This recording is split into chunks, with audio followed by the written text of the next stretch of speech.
Hi hello welcome to our channel Sravanthi Ballochi home blogs.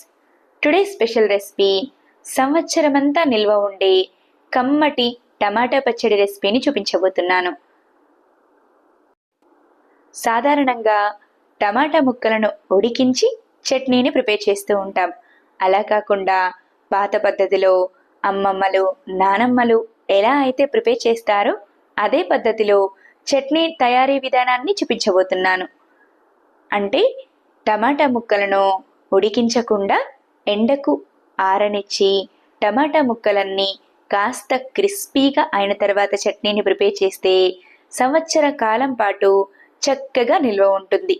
మరి ఇంకెందుకు ఆలస్యం, టేస్టీగా ఈజీగా పక్కా కొలతలతో కప్ వైజ్గా అలాగే గ్రామ్స్ వైజ్గా కూడా టమాటా చట్నీని ఎలా తయారు చేసుకోవాలో చూసేద్దామా?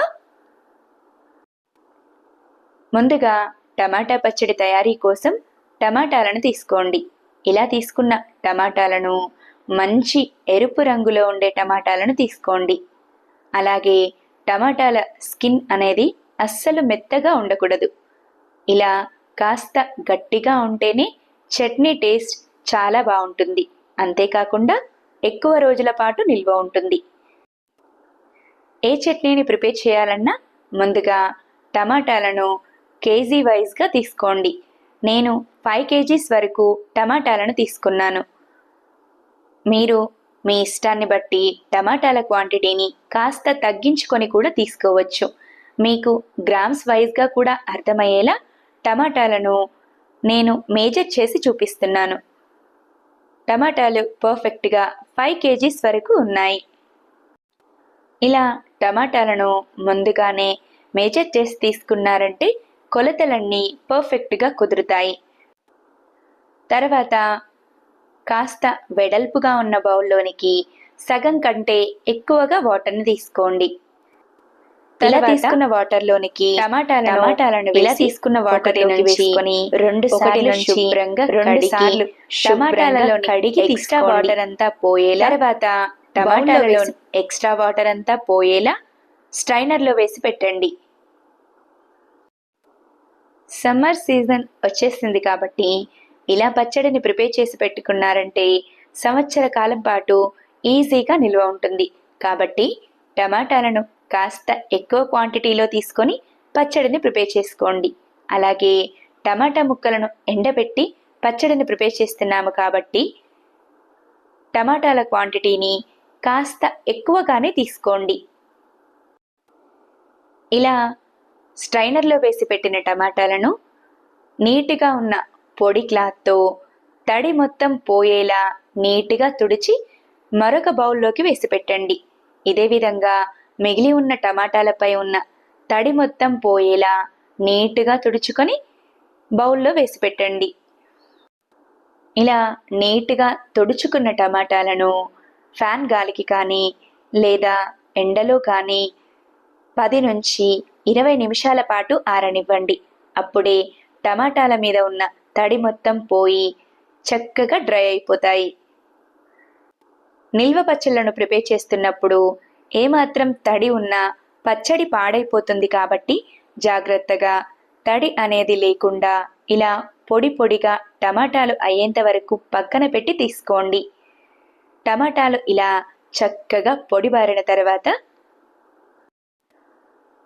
కాస్త వెడల్పుగా ఉన్న మరొక బౌల్ని తీసుకొని టమాటా సైజును బట్టి పెద్ద ముక్కలుగా కానీ మీడియం సైజు ముక్కలుగా కానీ కట్ చేసుకొని తీసుకోండి.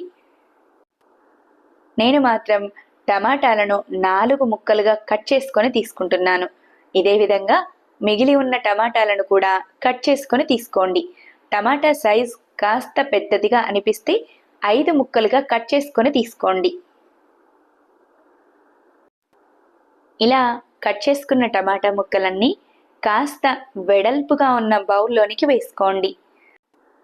తర్వాత మీ దగ్గర మేజరింగ్ కప్స్ అందుబాటులో ఉంటే ఈ కప్స్ను తీసుకోండి. లేదా మీ దగ్గర 100 గ్రామ్స్ కప్ ఏదైనా అందుబాటులో ఉంటే ఆ కప్పునైనా సాల్ట్ కొలుచుకునేందుకు తీసుకోవచ్చు. మీరు ఎప్పుడు చట్నీస్ని ప్రిపేర్ చేసినా కారం క్వాంటిటీని బట్టి సాల్ట్ క్వాంటిటీని తీసుకోండి. అంటే 1 కప్పు కారానికి అరకప్పు వరకు సాల్ట్ను వేసుకోండి. గ్రామ్స్ వైజ్గా చెప్పాలంటే 100 గ్రామ్స్ వరకు కారాన్ని తీసుకున్నారంటే 50 గ్రామ్స్ వరకు సాల్ట్ని వేసుకోండి. పచ్చళ్లలో సాల్ట్ కాస్త ఎక్కువగానే పడుతుంది. నేను తీసుకున్న 5 కేజీల టమాటాలకు 250 గ్రామ్స్ వరకు సాల్ట్ పట్టింది. సాల్ట్ వేసుకున్న తర్వాత 50 గ్రామ్స్ వరకు పసుపును వేసుకోండి. సాల్ట్ అనేది మీ ఇష్టాన్ని బట్టి టేస్ట్ చేసుకుంటూ కాస్త తగ్గించుకునైనా వేసుకోవచ్చు. ఇలా సాల్ట్ వేసుకున్న తర్వాత సాల్ట్, పసుపు టమాటా ముక్కలలో చక్కగా కలిసేలా చేతితో గట్టిగా ప్రెస్ చేస్తూ కలుపుకోండి. టమాటా ముక్కలు, సాల్ట్, పసుపు చక్కగా కలిసిన తర్వాత మరొక 5 నిమిషాలు అలాగే వదిలేసి తర్వాత చేతితో గట్టిగా ప్రెస్ చేస్తూ టమాటాలలోని రసం మొత్తం బయటికి వచ్చేలా కలుపుతూ ఉండండి. ఈ టమాటా పచ్చడిని ప్రిపేర్ చేయడానికి 2 రకాల పద్ధతులు ఉన్నాయి. ఇలా అప్పటికప్పుడు టమాటా ముక్కలలో సాల్ట్, పసుపు వేసి వాటర్ రిలీజ్ అయిన తర్వాత ముక్కలను మాత్రమే బౌల్లోకి తీసుకోవడం.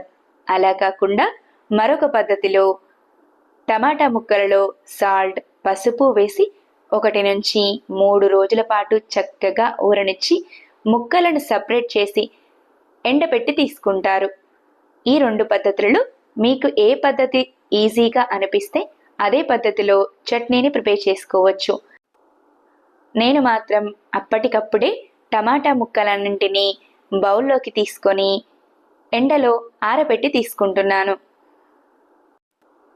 ఇలా జ్యూస్ అంతా తీసేసిన తర్వాత టమాటా ముక్కలన్నీ కాస్త పొడిగా ఉన్న క్లాత్ పై వేసుకొని ఎండలో 1 నుంచి 3 రోజుల పాటు ఆరనివ్వండి. టమాటా ముక్కలు ఏమాత్రం మెత్తగా లేకుండా గట్టిగా అయిపోవాలి. అలా అయితేనే పచ్చడి ఎక్కువ రోజుల పాటు నిల్వ ఉంటుంది. టమాటా ముక్కలు ఏమాత్రం కాస్త మెత్తగా అనిపించినా మరొక 2 రోజుల పాటు ఎండలో బాగా ఆరనిచ్చి తీసుకోండి. తర్వాత జ్యూస్ని వేయడం కోసం కాస్త లోతుగా ఉన్న ప్లాస్టిక్ కంటైనర్ని తీసుకోండి. తర్వాత ముందుగా ప్రిపేర్ చేసి పెట్టుకున్న టమాటా రసాన్ని మొత్తం ఈ ప్లాస్టిక్ కంటైనర్లోకి వేసేయండి. ఈ టమాటా రసాన్ని వేయడానికి మీ దగ్గర జాడి అందుబాటులో ఉన్న అందులోకి కూడా వేసుకోవచ్చు. తర్వాత పచ్చడి పులుపు కోసం చింతపండును తీసుకోండి. చింతపండు అనేది 1 కేజీ చట్నీకి 50 గ్రామ్స్ వరకు చింతపండును తీసుకోండి. మీరు పులుపు కాస్త ఎక్కువగా ఇష్టపడేవారైతే 75 గ్రామ్స్ నుండి 100 గ్రామ్స్ వరకు కూడా తీసుకోవచ్చు. ఇలా తీసుకున్న చింతపండులోని గింజలను, రెమ్మలను నీట్గా తీసేసి ముందుగానే ప్రిపేర్ చేసి పెట్టుకున్న టమాటా రసంలోనికి వేసేయండి. చింతపండు మొత్తం వేసుకున్న తర్వాత ప్లాస్టిక్ కంటైనర్ పై మూతను పెట్టేసి పక్కన పెట్టండి. టమాటా ముక్కలు ఎండలో ఆరుతున్నప్పుడు అప్పుడప్పుడు ఈ ప్లాస్టిక్ కంటైనర్ని కూడా తీసుకొని 10 నుంచి 15 నిమిషాల పాటు ఎండలో ఆరనివ్వండి. తర్వాత చింతపండు మొత్తం కలిసేలా ఒకసారి బాగా కలిపి మళ్ళీ కంటైనర్పై మూతను పెట్టి పక్కన పెట్టండి. ఇదే విధంగా టమాటాలు ఆరుతున్న 3 రోజులు 10 నుంచి 15 నిమిషాల పాటు టమాటాల రసాన్ని కూడా ఎండలో పెట్టి ఒకసారి కలిపి పక్కన పెట్టేయండి. ఇలా టమాటా రసాన్ని ఎండలో ఆరనిచ్చి తీసుకోవడం ద్వారా ఫ్రిడ్జ్లో పెట్టే అవసరమే లేకుండా టమాటా రసం ఫ్రెష్గా ఉంటుంది. టమాటా ముక్కలన్నీ చక్కగా ఆరిన తర్వాత స్టవ్ వెలిగించి ప్యాన్ను పెట్టుకొని 2 టేబుల్ స్పూన్ల వరకు మెంతులు, 2 టేబుల్ స్పూన్ల వరకు జీలకర్ర, 2 టేబుల్ స్పూన్ల వరకు ఆవాలను వేసి ఇలా వేసుకున్న జీలకర్ర, ఆవాల, మెంతులను మంచి గోల్డెన్ కలర్ వచ్చేంత వరకు కలుపుతూ ఫ్రై చేసుకోండి. ఆవాలు, జీలకర్ర, మెంతులు చక్కగా ఫ్రై అయితేనే పచ్చడి ఫ్లేవర్ చాలా బాగుంటుంది. కాబట్టి స్టవ్ని లో ఫ్లేమ్లో ఉంచి మాత్రమే మంచి గోల్డెన్ కలర్ వచ్చేంత వరకు కలుపుతూ ఫ్రై చేసుకోండి. ఇలా మసాలాలన్నీ చక్కగా ఫ్రై అయిన తర్వాత స్టవ్ ఆఫ్ చేసి వేడి పూర్తిగా చల్లారేంత వరకు పక్కన పెట్టండి. మసాలాని గ్రైండ్ చేసుకోవడం కోసం మిక్సీ జార్ని తీసుకొని అందులోకి ముందుగానే ఫ్రై చేసి తీసుకున్న మెంతులు, ఆవాలు, జీలకర్రను వేసి మిక్సీ జార్పై మూతను పెట్టి మెత్తని పౌడర్లా గ్రైండ్ చేసుకోండి. గ్రైండ్ చేసుకున్న మసాలా మిశ్రమం ఇలా వస్తే సరిపోతుంది. ఇలా గ్రైండ్ చేసుకున్న మసాలాను మరొక బౌల్లోనికి తీసుకొని 1 కేజీ టమాటాల పచ్చడికి 50 గ్రామ్స్ వెల్లుల్లి చొప్పున 250 గ్రామ్స్ వరకు నీట్గా పొట్టు తీసిన వెల్లుల్లిని మిక్సీ జార్లోకి వేసుకొని మరీ మెత్తని పేస్ట్లా కాకుండా మిక్సీని 1-2 డైరెక్షన్లు ఇస్తూ కాస్త పలుకుగా ఉండేలా గ్రైండ్ చేసుకోండి. గ్రైండ్ చేసుకున్న వెల్లుల్లి మిశ్రమం ఇలా పలుకుగా వస్తే సరిపోతుంది. తర్వాత మనం ముందుగా ప్రిపేర్ చేసి పెట్టుకున్న టమాటా రసంలోని చింతపండు చక్కగా నానిపోయి ఉంటుంది. ఇలా రెడీ అయిన టమాటాల మిశ్రమాన్నంతా గ్రైండ్ చేసుకోవడం కోసం మీడియం సైజ్గా ఉన్న మిక్సీ జార్ని తీసుకొని కొద్దిగా మిక్సీ జార్లోకి టమాటాల మిశ్రమాన్ని వేసుకుంటూ మిక్సీ జార్పై మూతను పెట్టి మెత్తని పేస్ట్లా గ్రైండ్ చేయండి. ఇలా గ్రైండ్ చేసుకొని తీసుకోవడం ద్వారా చింతపండులోని రెమ్మలన్నీ టమాటా మిశ్రమంలోకి చక్కగా కలిసిపోతాయి. ఇలా గ్రైండ్ చేసుకున్న మిశ్రమాన్నంతా పచ్చడిని ఏ బౌల్లో అయితే కలుపుకొని తీసుకోవాలనుకుంటున్నారో అదే బౌల్లోనికి ఇలా రెడీ చేసుకున్న టమాటాల మిశ్రమాన్ని మొత్తం వేసేయండి. ఇదే విధంగా మిగిలి ఉన్న టమాటా రసాన్ని మొత్తాన్ని గ్రైండ్ చేసుకొని బౌల్లోనికి తీసుకోండి. ఇలా టమాటా రసాన్ని, చింతపండును చక్కగా గ్రైండ్ చేసి తీసుకున్న తర్వాత ముందుగా ప్రిపేర్ చేసి పెట్టుకున్న జీలకర్ర, మెంతులు, ఆవాల పొడిని వేసేయండి. తర్వాత ముందుగానే గ్రైండ్ చేసి తీసుకున్న వెల్లుల్లి మిశ్రమాన్ని కూడా ఇలా రెడీ అయిన టమాటాల మిశ్రమంలోనికి వేసేయండి. వెల్లుల్లి మిశ్రమం వేసుకున్న తర్వాత తగినంత కారాన్ని వేసుకోండి. నేను 1 కేజీ టమాటాలకు 1 కప్పు వరకు అంటే 100 గ్రామ్స్ వరకు కారాన్ని తీసుకుంటున్నాను. 5 కేజీల టమాటాల మిశ్రమానికి 5 కప్పుల వరకు కారాన్ని వేసుకున్నాను. ఇలా కారాన్ని వేసుకున్న తర్వాత ముందుగానే మనం డ్రై చేసి తీసుకున్న టమాటా ముక్కలన్నింటినీ ఇలా అయినా వేసుకోవచ్చు, లేదా మీ ఇష్టాన్ని బట్టి టమాటా ముక్కలను కూడా పొడి చేసుకొని రెడీ చేసుకున్న టమాటా మిశ్రమంలోనికి వేసేయచ్చు. నేను పొడి చేసి టమాటా ముక్కలను వేసుకోవడం లేదు.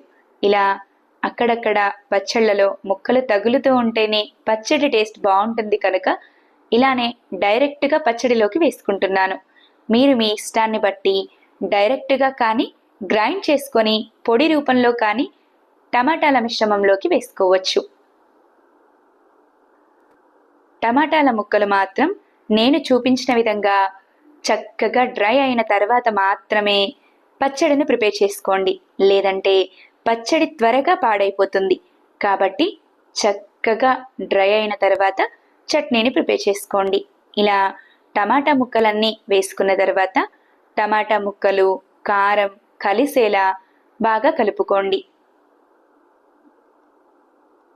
కారం, టమాటా ముక్కలు చక్కగా కలిసిన తర్వాత కాస్త పచ్చడిని టేస్ట్ చేసుకొని మరి కాస్త కారాన్ని కానీ సాల్ట్ని కానీ మీ టేస్ట్ని బట్టి యాడ్ చేసుకోవచ్చు. పచ్చడిలో సాల్ట్, కారం పర్ఫెక్ట్గా ఉంటేనే చట్నీ టేస్ట్ చాలా బాగుంటుంది. కాబట్టి టేస్ట్ చేసుకొని కారాన్ని, సాల్ట్ని అడ్జస్ట్ చేసుకోండి. ముందుగా నేను 4 కప్పుల కారాన్ని వేసుకున్నాను. మళ్ళీ మరొక కప్పు కారాన్ని పచ్చడిలోకి వేసుకొని కలుపుకుంటున్నాను. అంటే పర్ఫెక్ట్గా 5 కేజీల టమాటాల పచ్చడికి 500 గ్రాముల వరకు కారం పడుతుంది. కారం వేసుకున్న తర్వాత మరొకసారి పచ్చడి అంతా కలిసేలా బాగా కలిపి ఇలా రెడీ అయిన పచ్చడికి పోపుని ప్రిపేర్ చేసుకుందాం. తాలింపు కోసం ముందుగా స్టవ్ వెలిగించి కళాయిని పెట్టండి. అందులోకి ఏ కప్పుతో అయితే కారాన్ని తీసుకున్నామో అదే కప్పుతో 4 కప్పుల వరకు ఆయిల్ని వేసుకోండి. అంటే సుమారుగా 1 ప్యాకెట్ వరకు ఆయిల్ని పడుతుంది. ఏ పచ్చడిని ప్రిపేర్ చేసినా ఆయిల్ని పల్లి నూనెను తీసుకోండి. పచ్చళ్ళలో పల్లి నూనె టేస్ట్ చాలా బాగుంటుంది. తర్వాత స్టవ్ని మీడియం ఫ్లేమ్లో ఉంచి ఆయిల్ని హీట్ చేయండి. ఆయిల్ హీట్ అయిన తర్వాత 2 టేబుల్ స్పూన్ల వరకు జీలకర్ర, 2 టేబుల్ స్పూన్ల వరకు మినప్పప్పు, 2 టేబుల్ స్పూన్ల వరకు ఆవాలు, 2 టేబుల్ స్పూన్ల వరకు శనగపప్పును వేయండి. పోపు దినుసులన్నీ చక్కగా వేసుకున్న తర్వాత స్టవ్ని మీడియం ఫ్లేమ్లో ఉంచి పోపు దినుసులు కాస్త క్రిస్పీగా అయ్యేంత వరకు కలుపుతూ ఫ్రై చేయండి. తర్వాత నీట్గా పొట్టు తీసేసిన 10 నుంచి 20 వెల్లుల్లి రెమ్మలు, చిన్న ముక్కలుగా తుంచిన 10 నుంచి 20 ఎండుమిర్చిని వేసి ఎండుమిర్చి వెల్లుల్లి కూడా లైట్ గోల్డెన్ కలర్ వచ్చేంత వరకు స్టవ్ని మీడియం ఫ్లేమ్లో ఉంచి ఫ్రై చేయండి. ఎండుమిర్చి కాస్త ఫ్రై అయిన తర్వాత 5 నుంచి 6 రెమ్మల వరకు కరివేపాకును వేసి కరివేపాకు కాస్త చిటపటలాడేంత వరకు ఫ్రై చేసి స్టవ్ ఆఫ్ చేసేయండి. స్టవ్ ఆఫ్ చేసిన తర్వాత ఇలా రెడీ అయిన పోపును వెంటనే చట్నీలోకి వేయకుండా ఆయిల్ వేడి పూర్తిగా చల్లారేంత వరకు పక్కన పెట్టండి. ఆయిల్ వేడి పూర్తిగా చల్లారిన తర్వాత మాత్రమే పచ్చడిలోకి పోపును వేసుకోండి. ఇలా వేయడం ద్వారా పచ్చడి రంగు మారకుండా మంచి ఎరుపు రంగులో ఉంటుంది. పచ్చడి ప్రాసెస్ కాస్త లెంతీ అయినా నేను చెప్పిన పద్ధతిలో పచ్చడిని ప్రిపేర్ చేశారంటే సంవత్సరమంతా చక్కగా నిల్వ ఉంటుంది. సింపుల్ పద్ధతులలో ఫస్ట్ టైం చట్నీని ప్రిపేర్ చేసేవారు కూడా పర్ఫెక్ట్గా ప్రిపేర్ చేసేలా ఎలా తయారు చేయాలో చూశారు కదా. నా వీడియో కనుక మీకు నచ్చినట్టయితే లైక్ చేయండి. ఇలాంటి మరెన్నో ఇంట్రెస్టింగ్, టేస్టీ, హెల్దీ రెసిపీస్ కోసం నా ఛానల్ని సబ్స్క్రైబ్ చేయండి. ఈ టమాటో చట్నీని మీరు కూడా తప్పకుండా ట్రై చేసి ఎలా వచ్చిందో కామెంట్ చేయండి. Thanks for watching. Wait for new recipe.